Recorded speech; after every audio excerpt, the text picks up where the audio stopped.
બોડેલીમાં doctor Hedgewar જન્મ શતાબ્દી સેવા સમિતિ દ્વારા બ્યુટી પાર્લર પ્રશિક્ષણ કેન્દ્રનો પ્રારંભ. બોડેલીમાં બહેનોને આત્મનિર્ભર બનાવવાની દિશામાં મહત્વનું પગલું. ડૉક્ટર હેડગેવાર જન્મ શતાબ્દી સેવા સમિતિ વડોદરા દ્વારા છોટાઉદેપુર જિલ્લામાં સ્વાસ્થ્ય, શિક્ષણ, સામાજિક સેવા અને સ્વાવલંબનના ક્ષેત્રોમાં વિવિધ સેવાકીય પ્રવૃત્તિ સફળતાપૂર્વક ચલાવવામાં આવી રહી છે.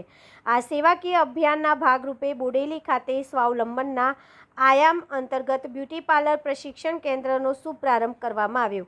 કાર્યક્રમનું આયોજન રાજપૂત સમાજવાડી બોડેલી ખાતે કરવામાં આવ્યું હતું, જેમાં મુખ્ય અતિથિ તરીકે રાજપૂત સમાજ ઉત્કર્ષ મહિલા આયામના પ્રમુખ ચંદ્રકુંવરબા તથા નરેન્દ્રભાઈ શાહ, ઉમા મોટર્સ બોડેલી ઉપસ્થિત રહ્યા હતા.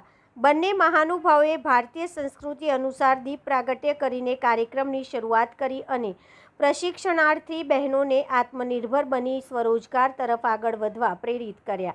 આ પ્રસંગે જયદીપભાઈ ત્રિવેદીએ ટ્રસ્ટ દ્વારા ચાલી રહેલા વિવિધ સેવા કાર્યોનો પરિચય આપતા જણાવ્યું કે બ્યુટી પાર્લર પ્રશિક્ષણ કેન્દ્રનો મુખ્ય હેતુ જરૂરિયાતમંદ બહેનોને વ્યવસાયલક્ષી તાલીમ આપી તેમને આત્મનિર્ભર બનાવવાનો છે. ઉદ્ઘાટન સમારંભમાં બોડેલી નગર અને તાલુકાના આશરે 35 જેટલા શુભેચ્છકો, દાતાઓ અને આગેવાનો ઉપસ્થિત રહ્યા હતા. પ્રશિક્ષણના પ્રથમ તબક્કામાં 24 બહેનોએ તાલીમાર્થી તરીકે નોંધણી કરાવી ઉત્સાહપૂર્વક ભાગ લીધો. પ્રશિક્ષણ કેન્દ્ર ઉમા મોટર્સની બાજુમાં ભાર્ગવી બ્યુટી પાર્લરની બાજુમાં બોડેલી ખાતે કાર્યરત રહેશે. દર રવિવારે સવારે 11 વાગ્યાથી બપોરે 3 વાગ્યા સુધી તાલીમ આપવામાં આવશે. ટ્રસ્ટ દ્વારા આશા વ્યક્ત કરવામાં આવી છે કે આ પ્રશિક્ષણ કેન્દ્રના માધ્યમથી અનેક બહેનોની રોજગારી અને સ્વરોજગારીની નવી તકો પ્રાપ્ત થશે અને તેઓ આત્મનિર્ભર જીવન તરફ આગળ વધશે. Bureau report Virendrasinh Desai, Bodeli, Chhota Udepur.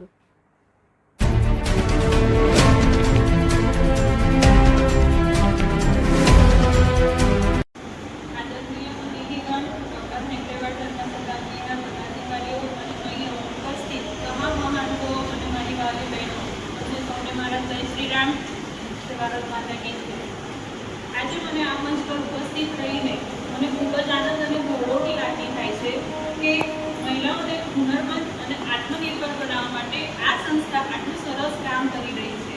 જે આત્મનિર્ભર બનાવવા માટે બેઝિક ટુ એડવાન્સ બ્યુટી પાર્લરનો કોર્સ કરાવી રહી છે.